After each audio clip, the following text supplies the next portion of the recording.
If you've been looking for a powerful note-taking and productivity tool, Amplinote might have caught your attention. But most people get this wrong. They think it's just another note app.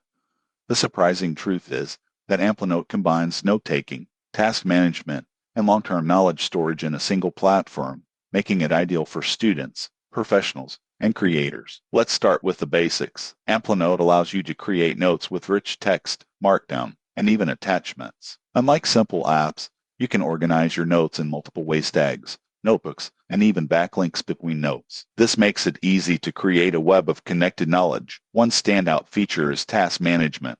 You can turn any note into a to-do list, set due dates, and even prioritize tasks. For example, if you're planning a project, you can break it down into tasks within the same note where your research and ideas are stored.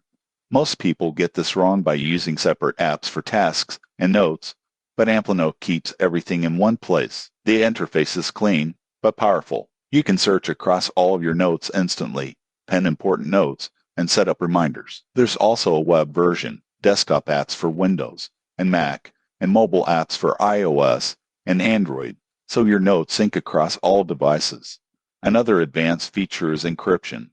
You can encrypt individual notes to keep sensitive information secure, which is rare for note-taking apps. Plus, Amplinote supports exporting your notes in multiple formats if you ever want a backup. The downside? The free plan is limited to basic notes, and some advanced features like priority inbox and smart scheduling require a subscription. It can also take a bit of time to learn all the features if you're new to productivity software. In conclusion, Amplinote is more than just a note-taking app, it's a productivity ecosystem. If you want to organize your knowledge, manage tasks, and keep everything in one secure place, it's worth trying. Beginners may need a bit of time to adjust, but once you do, it's incredibly powerful. If this tutorial helped you get started with Amplinote, subscribe for more guides, reviews, and productivity tips to supercharge your workflow.